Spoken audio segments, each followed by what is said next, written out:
The Shah was gone. Ayatollah Ruhollah Khomeini was back, and the Islamic Republic had been realized.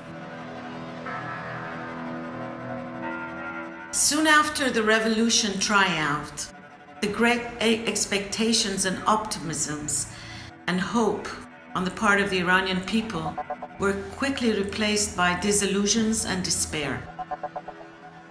It didn't help that executions in revolutionary courts were becoming commonplace. Amir Abbas Hoveyda, Iran's prime minister for 13 years and a close ally of the Shah, was killed by a firing squad after a secret trial. The execution alarmed the international community.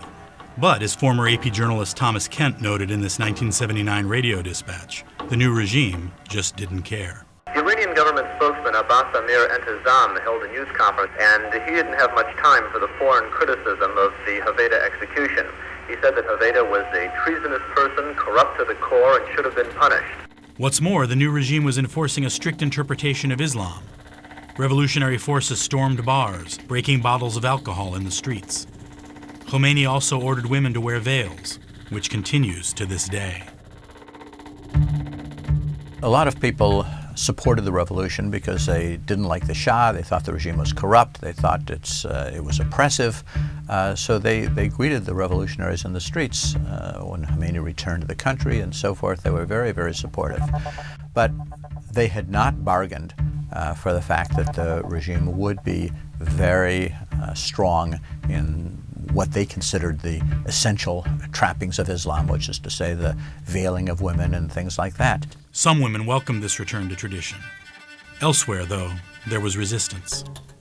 In northwestern Iran, the Kurds, an ethnic minority group, were happy to see the Shah leave. This sentiment wouldn't last long.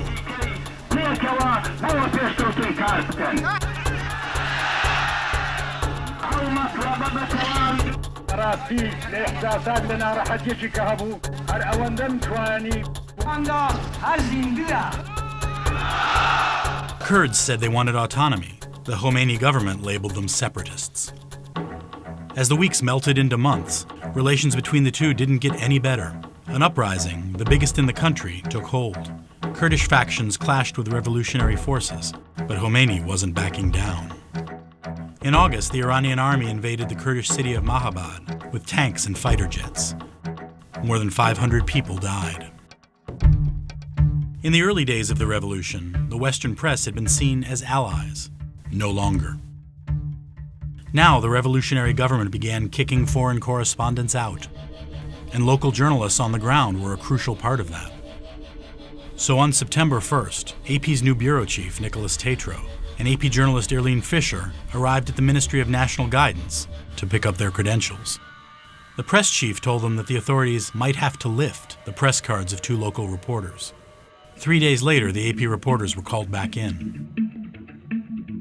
He was sorry to tell us, but he was going to have to take away our credentials and that we would no longer be able to report, and that several of us, myself included, only had 48 hours to get out of the country, and that he had no way to guarantee our safety.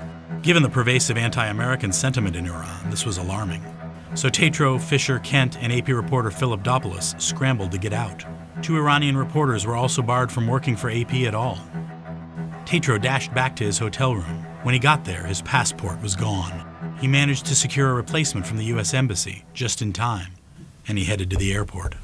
We were really worried about our safety going through that airport. It was a little bit like the movie Argo. Just pretty high tension, worried about what they might ask or take us aside, and that would have been it. Kent ended up taking a separate flight to Moscow, along with a group of Russian engineers who were also being expelled. It was unclear when, or even if, the plane would leave. Eventually, we did get on board, and we crossed the border into the Soviet Union, and they announced on the PA system that we've now crossed the Soviet frontier, and I applauded with everyone else because, compared to Tehran, I felt safe. In the end, all 4 made it out. Behind them, they left a country increasingly hidden from the eyes of the larger world.